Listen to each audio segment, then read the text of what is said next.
Good afternoon and greetings from Pakistan. Thank you so much, Eva, for all the kind words you've said. And I have to say, I'm truly honored to be included among luminaries who have received the coveted Jane Drew Prize. And the names were mentioned to you, and they're really amazing women who've done so much wonderful work.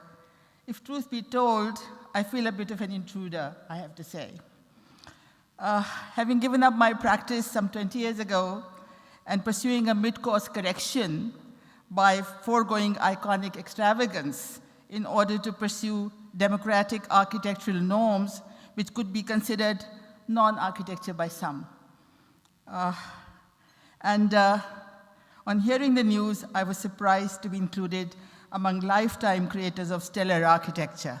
I'm engaged in heritage conservation as well as humanitarian assistance. And basically, as you can see, it is a not-for-profit organization and basically incorporating spirit of volunteerism and commitment to causes. We won a few awards, which have, of course, helped us in creating more stake in the work that we do. And as you can see also, Pakistan has extremely rich cultural heritage. There's the tangible heritage, goes back to the Bronze Age, and there are several different kinds of civilizations that have been there, and so we are really custodian of some amazing kind of tangible heritage, but also intangible heritage, which is to do with Sufi traditions and spiritualism, folklore and oral history, folk traditions, diverse crafts. And then let's not forget, there's the whole sort of voluntary tradition that exists also, which are really to do with locally sourced materials and utilizing age-old wisdom. And this is all that I've been learning from and trying to apply in the work that I do. So last November, among other eminent experts, humanitarian architect Eric Cecil of Social Design Circle was attending our Interbah Pakistan International Conference at the World Heritage site of Makli.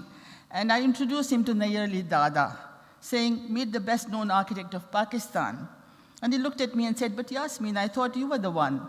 And mindful of the general perception, I had to correct him that Nayyar was actually a famous star architect, while I was only a barefoot one. So this is where I'm coming from, because I always thought what I'm doing is perhaps non-architecture. So it is gratifying that where the prize recognizes women's special perspectives, sensitivities, and approaches, at the same time equalizes both star and barefoot architecture or non-architecture. I'm grateful to the prize judges who, by elevating the status of barefoot architect, such as myself, have championed a stratagem to transform the perceptions and mindsets regarding how architects and architecture need to deal with the complexities presented by the rapidly emerging realities of a post-colonial world order. A world that, due to the accumulation of wealth among the 1%, as underscored by the bestseller French economist Thomas Piketty, is afflicted with rising disparities within our societies, both yours and mine, both the industrial as well as the developing world. The impact of global warming, recurring disasters, and climate emergencies, climate change migrants, and conflict-impelled camps for the displaced are a few of the challenges that we are confronted with today. And above all, a world in which 1 in 8 persons goes hungry every night. Let us also not forget that most of South Asia and Sub-Saharan Africa are unlikely to meet UNDP's SDGs. Anybody knows SDGs? Sustainable Development Goals by 2030. That is the target.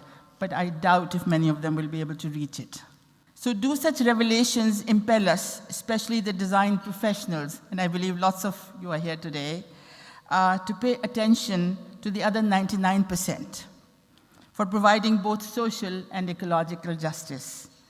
Could we consider ourselves to be the chosen ones to devise green, sustainable, participatory design processes, as well as rights-based development, to not only work towards the well-being of the people, at the same time prevent the depletion of the planet's resources? For as we hanker for democratization, the force of nature is compelling us to minimize the creation of autocratic, iconic edifices. Instead, perhaps, it is the scaled-down, innovative green alternatives that will lead us to an equitable world. And considering the damage many of us might have inflicted upon the planet, myself included, we all need to work out ways of stitching this frayed tapestry of what we call Earth, the only one that we have for humankind. Unlike their past, I don't believe architects need to seek patronage from the Medicis of Florence, the merchant princes of Industrial Revolution, or East India Company's robber barons, nor today's powerful multinationals, but to focus on the poor and the displaced and the dispossessed who can benefit equally from good design to attain social justice and dignified living. Sometimes people feel that if they are poor, they probably don't need any design in their lives. But I can assure you that as much as the elite and the rich need design, so do the poor. And that's where the drawback is. They are not getting it. And only architects can provide that, I believe. So this is about my barefoot ecosystem. Last September, I was delivering a keynote during the Venice Biennale on the theme of the broken planet. There's so much talk now about how to heal the planet and, of course, degrowth and all the other movements that are taking root. They're not really widespread yet, but I think the time will come when everybody will have to think about that. So this focused on the use of my barefoot model as a mechanism for healing the planet. I found that many in the audience were perplexed and asked, why barefoot? I had to respond, it is because the work I do today is with people who walk barefoot. They have no shoes. I had overlooked that in affluent countries, such as yours, nobody is used to people walking without shoes at all. Of course, in my country, a vast number are barefoot because of lack of resources. But walking barefoot also had the recompenses. It keeps you close to the earth and in direct contact with the soil at all times. And it is perhaps the underlying reason why many of Pakistan's age-old vernacular traditions are based on judicious use of the earth's resources. I believe that the poor also have a whole sort of economy and market that exists that we are not actually making use of. And if we were to be able to concentrate on the needs, on their unmet needs, there's much that can be done without too much money. So basically, I'm trying to do things which will cost very little, but that people can afford themselves. And that's where good design comes in very useful, because then you can think about how to fulfill the objectives according to the context and according to the needs. So over the last years, in my struggle to articulate a people's humanistic architecture as part of rights-based development, incorporating attributes of social and ecological justice, a schematic that I call Barefoot Social Architecture, or BASA, has shaped the ecology of my work. BASA is akin to social engineering for bringing about social change, incorporating environmental, cultural, and technical dimensions. On the one hand, BASA seeks to democratize architecture that provides people with well-being and self-esteem. On the other, it has partiality for zero carbon footprint. And there are a few of the examples. This is, on the left is a kind of vernacular construction that I've utilized. Instead of using wood, I use bamboo. And then there's another one here where you have this amazing conical form of the roof. And this is kind of neo-vernacular, if you like. And all of these buildings just use earth and bamboo and lime. So now, what is BASA? It's like maximizing the potential of the barefoot ecosystem, composed of those at the bottom of the pyramid. Number 2, zero carbon humanistic architecture, fostering pride, dignity, and well-being. Number 3, delivery of unmet needs through the Barefoot Incubator for social good and environmental sustainability. And 4, adoption of non-engineered structures for shrinking the carbon footprint. Anybody ever built a non-engineered structure in this hall? Ever tried it? Please do, it's very interesting and very enjoyable. because we are so much kind of, into doing everything that is calculated, that must be done in that way. So I think now we need to start maybe opening up the whole field a little bit more. So even in today's world, it has taken decades to realize the special point of view that women bring to the table, as we heard today. This prize is therefore highly coveted as it recognizes women's role in the built environment. The women's perspective is even more significant in developing countries. I don't know whether I suppose you must know that, how marginalized women are in countries like mine, where women have traditionally suffered from discrimination and neglect and need champions to campaign for their aspirations. And that's where women professionals can come in, because they can understand the problems and issues of other women who are marginalized much better. So, oops. For me, among the most important tasks is to create solutions which go beyond the physical structure and seek to provide dignity for women. Because you can build something, but does it really serve the purpose of elevating the status of women in some way? So women are the custodians and minders of the next generation. Unless we are able to provide them with self-respect and importance, we continue to work within an impaired system.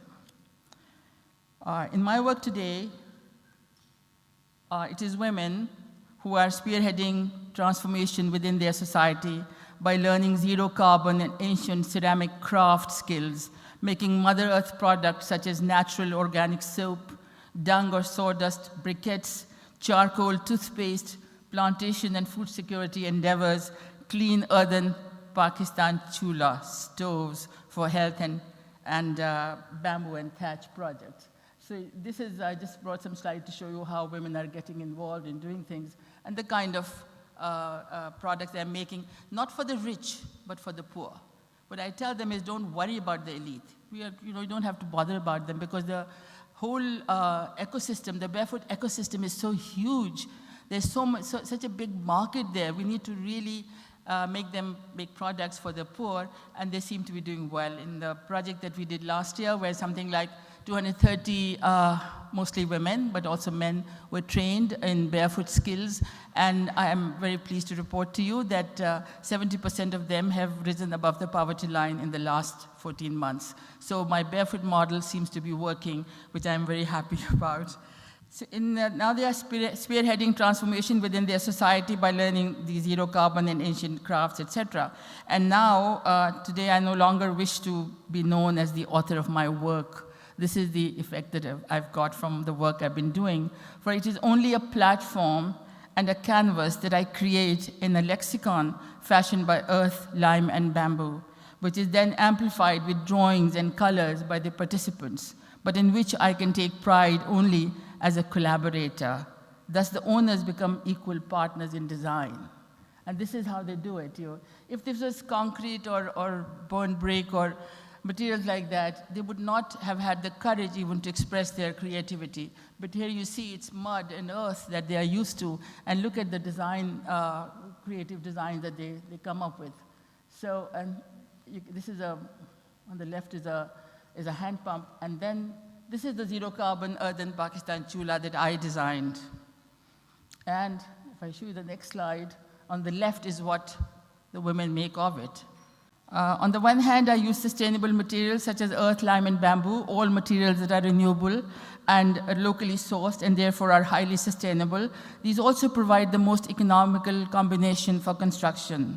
This means that even when I build my non-engineered structures in vast numbers, and I know Eva said 40,000, but actually it's now 50,000 shelters and about 60,000 award-winning earthen stoves and other elements that have benefited something like 0.84 million people since 2012. In fact, between 2012 and 2018. These are being zero carbon. These have not hurt the planet. One of the zero carbon structures, and you can see no carbon emissions, no trees are felled, 1,750 villages covered, 300,000 persons were housed, and materials are only locally sourced clay, lime, and bamboo. And now let's compare it to this slide. This is an engineered structure. You can look at the cost as well. The zero carbon costs very little. This one costs quite a bit. And then look at the damage it does. And this is actually calculated by an international consultant that says that deforestation of something like over 50,000 acres of forest happens because of that. So we have to be very mindful as to the materials that we now use today. So, okay, I'd like now to make a plea to architects to use their innovative skills for creating non-engineered zero or low carbon structures. The ones I build are for the marginalized, so that they are very simple, but these could equally be quite spectacular if designed by really good architects and designers, which would be built for 1% even. And why not? If the poor can live in sustainable structures, so can the rich, I would imagine, if they are properly designed. So this is the zero carbon campus that we have set up that provides training in zero carbon green construction and craft skills for the marginalized. And I just want to show you a couple more slides of that. This is an Interbao center again, made out of bamboo and lime and earth. And this is inside the big, what we call the zero carbon cultural center. And that's how we hold really big conferences here as well. And what I just wanted to share with you that we'll be starting lots of workshops for working in low carbon materials, where there'll be students coming in from Pakistan, but also from abroad. And I would like to extend an invitation to all of you to visit Pakistan and come and see us at Makli. It's a World Heritage Site, which is something fantastic, and you'll be able to see all this that's going on. In conclusion, I would like to thank W Awards, Architects Journal, and Architectural Review for the singular honor, and also Ellie and these for making arrangements for my visit. I like also to thank all of you for being here and patiently listening to me, and also my two sisters who've come across 2 oceans, one from Pakistan, another one from Canada, who are here with us today. And I'm hoping that through this, you will all help me to take my zero carbon mission forward. Thank you so much.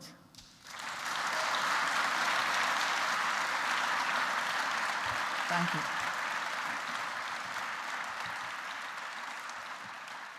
Thank you very much.